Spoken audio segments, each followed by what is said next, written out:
I have this rare opportunity to be able to interview my colleague, who I'm very proud of, Dr. Richard Panzer, who is the author of the new book, Genesis 1:28, Civilization and Its Enemies. And let me tell you, it's quite a read, and it is selling like hotcakes here at the Pennsylvania Leadership Conference, and it is the talk of the town here. So why don't you tell for the folks who haven't yet looked at the book or are thinking about it, what does it mean, Genesis 1:28, Civilization and Its Enemies? How did you come up with that? Okay, well, Anastasia, thank you for inviting me to talk about it. Basically I thought, many young people, they don't know anything. We take our freedoms for granted, right? We take for granted the fact that slavery was abolished, at least legally was abolished, right, in the world. We take it for granted that you're not allowed to kill babies just because they're inconvenient, although that we have abortion, right? But in the ancient world, they threw babies out on the trash heap, all right? Slavery was accepted by all the Greek philosophers, every culture around the world, Africa, Latin, they all practice slavery, right? It's the ugliness of humanity. Yeah, absolutely. So then the question is, why was it abolished? And the answer is, followers of Jesus Christ struggled through the centuries to abolish slavery. It wasn't Buddhist monks, it wasn't Muslim imams, it wasn't scientists. It was followers of Christ who, applying his teaching of the value, the sacred value of each human being, that is something that comes out of the Bible, right? The Bible says that we're created in God's image. And it took basically almost 2,000 years to apply Jesus' teaching to change the world. So there's that discussion. The fight for political freedom, even the development of free enterprise, we take that for granted. But free enterprise brought all this prosperity to average people. You didn't need to be connected to the elite class to, get a special deal. In free market capitalism, if you have a good idea and you have a good product or good services, you can make a profit, you can become wealthy, you can hire people. And that's the American dream that everyone comes here for, is that opportunity that, dare I say, probably does not happen as well anywhere else in the world. That's why people want to come here. And then, countries which adopted, Mr. Sharma, we were talking about Mr. Sharma from India. I remember when I was growing up, we used to talk about the starving children in India, that allegedly you should finish your plate of food because of the starving kids in India. I never understood how my eating too much is going to help anybody. But anyway, that's another issue. But now we don't talk about that anymore. Why? Because I believe it was in the 1980s, India abandoned socialism, and they adopted more free market capitalism, and now India is one of the fastest growing economies in the world. We worry about competition from the brilliant computer scientists in India, and in other words, they become an economic powerhouse, and the lowest class, I think it's called the Dajites, the lower class, they benefit the most from this. They were raised out of poverty, so there's a huge trend to liberate people from poverty all over the world that came about through the free market, and limiting the power of government, the right of the enforcement of the rule of law, the right to own things. We take this for granted. Now, all of this is under attack by three antichrists. Okay? So number one is communism, because communism says that the root of evil is private property. So therefore, the revolutionary government representing the will of the people allegedly has to own everything and tell everyone what they should do. And then through force, they will make people, quote, good, mean obedient to the state, basically, right? So that is the first antichrist. Communism killed more than 100 million people in the last century, and killed religious people in particular. Orthodox priests, people of many different religions, because they saw that as a threat to their power, right? So, and communism is still alive in the world today, and the most repressive government in the world for Christians is North Korea. If you're a Christian in North Korea, and they discover that you're a Christian, that can mean the death penalty. So that's the first antichrist. The second antichrist is radical Islam. The Quran. Look, I have friends who are Muslims. Okay, so I'm not saying that every Muslim is violent. Sure. But look, in Syria, there's a new government came into power, under a rebel force, ISIS, the Islamic State, and they are executing Christians and Alawites and other religious minorities. This just happened in the last few weeks. And now, if someone says, well, that's not in the Quran, no, yes it is. If you go to Surah 9, chapter 9, it's called the Surah of the Sword. It talks about killing pagans, killing non-believers, killing infidels. And so maybe you as a Muslim, you don't want to kill anybody, but the Islamist rebels, they are following the Quran when they do that. And many of them do want to create a worldwide caliphate. In the book, I have 3 chapters devoted to the Middle East, and how there is an alliance between radical Islam and communism. It's called the red-green axis. There's an alliance. The Yasser Arafat was trained by the KGB. People thought that he's just like a freedom fighter, trying to fight for liberation of the Palestinian people. They were given 5 chances to have a peace, a 2-state solution with Israel. They rejected, every single time they rejected to live in peace with Israel. And that benefits the communist struggle against the West. So it was seen as Israel as a representative of Western values. Of course, Western values comes from the Bible. That's where the idea of God-given rights comes from. So you have radical Islam and communists. Now, communists are atheists. They don't believe in God. And the Islamists believe in Allah. So they don't believe the same thing, but they do believe in a totalitarian rule. They don't believe in God-given freedoms. They believe in using violence and struggle and violence to gain power.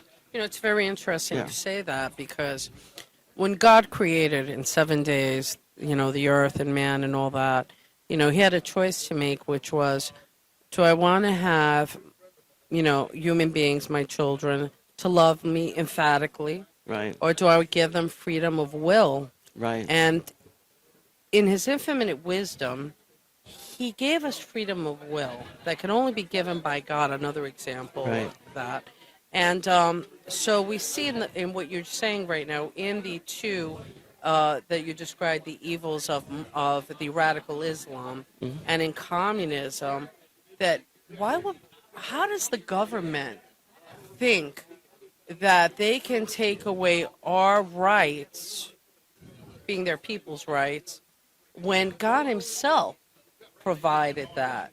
The audacity, and I'm hearing you speak about it, this is incredible that they think that they can just control like that. So how is it that you have in the Muslim or the extreme Muslim religion and or extreme Islamic religion and communism? How do people buy into that? Well, look, when you reject the God of the Bible, or in some cases people never really heard about that or never really deeply understood what that really is about, don't have a relationship with God, then there's a vacuum created, right? So Marxism is like a secular religion. They have their idyllic. Marx had a vision that before private property, people shared everything and they loved each other and were nice to each other. And the end goal is to achieve that through mass murder, basically, which makes no sense. But it is a religion. Marxism is a type of a belief system, a worldview that justifies violence and views people as just matter, basically, based on materialism. So you said there were three. Yeah, so the third one is the alliance of business with this leftist materialistic viewpoint. So I call it woke fascism.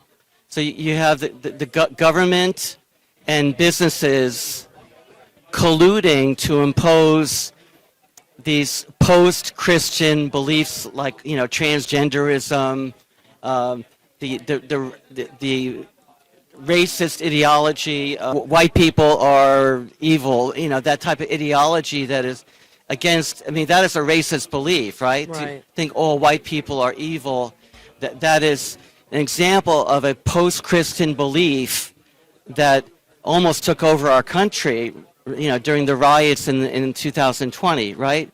So you have that belief accepted or even forced upon huge corporations, BlackRock, Vanguard, all these, BlackRock controls $10 trillion worth of investments. Of course, it's the investments of American workers and their 401ks, but they use that economic power to force the embrace of transgender ideology and this racist anti-white ideology. It was forced on Bank of America and all these different corporations, and then these corporations threaten various governments and say you can't pass election integrity law because that somehow is racist or something like that. It makes no sense. But you have the power, not just of government, but you have the power of economic power working together to kind of impose a system of top-down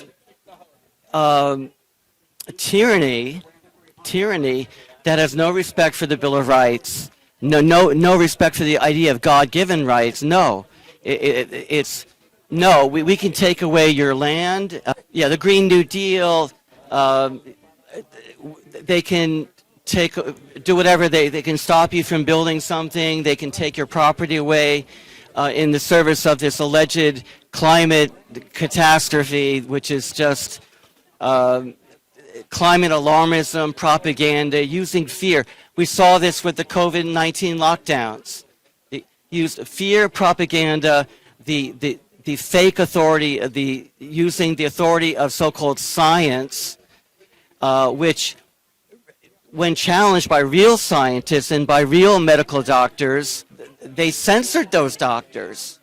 Ray Bhattacharya from Stanford University, he was censored. All his colleagues at Stanford University wrote a letter condemning him for what? For standing up for basic public health practices. And thank God, he's now in charge of the National Institutes of Health. Thank God. So that is an amazing victory. President Trump dodged a bullet on July 13th, but So did we. America dodged a bullet on November 5th, the November 5th election of 2024. So there is this battle going on in the world between, it really is a battle between freedom and tyranny. It really is. But underneath that battle are these different ideologies. So, and what I want people to think about is, what kind of world do you want to pass on to your children? Do you want your children to live in a world where the government tells you how much meat you can eat, how many clothes you can buy in a year, how much milk products you can consume?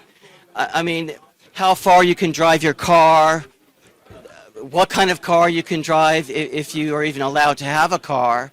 I mean, really a totalitarian system is what this, what I call woke fascism, and some other people do as well. So, and they're all colluding. These corporations, they're in China. They're building the surveillance technology that China uses to survey all of their citizens and to control them. Some people went out of their house in their pajamas, and the government put their photos up on the internet to ridicule them for doing something that was not approved. Some people wanted to travel to protest. You know, the banks were preventing people from withdrawing their money in China, and some people were traveling to Beijing to participate in a protest. And all of a sudden, they had these like vaccine cards to show that they had been, vaccinated, so on. And all of a sudden, their status changed from green, meaning you can travel on the trains or planes or buses, to red, which means you can't get on the train, you can't get on a bus, you can't get on the airplane allegedly because of your COVID status, but actually because you're protesting the government. You know, it's interesting you say this, because I can't help thinking about the changes that have occurred here in the United States, especially after major catastrophes. You know, we saw what happened after the 9/11 and with the Patriot Act, Right. which arguably took away the freedoms of every American by being able to surveillance us. Surveil, arrest people, put them in prison without habeas corpus. Yes, that's true. How do we get rid of it? Well, okay, there are a lot of things I could say about that, but the bottom line is we gave into fear, and we gave into fear because of propaganda. And so unless we're able to see through the propaganda relating to COVID, relating to the election, I talk about the 2020 election, what actually happened in that election, about the Green New Deal, all these different kind of means of propaganda to make people afraid of pursuing their lives, to accept government control. So they use all these different fear tactics and propaganda to control us. So that's why I wrote the book, because I want people to kind of see through the propaganda and the fake science. There's a chapter about the century of lies about sex. The Rockefeller Foundation funded Alfred Kinsey, who lied about man-woman relationships.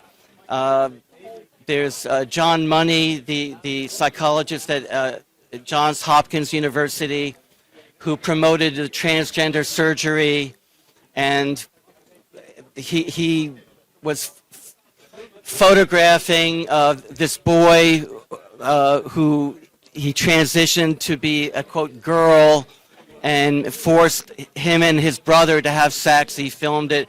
I mean, there's what we think of as science has been corrupted in many, many, many ways. So in my family, I think I told you that my father, my uncles, my brothers, my relatives, most of them are doctors or nurses, and I always had this great respect for the medical profession.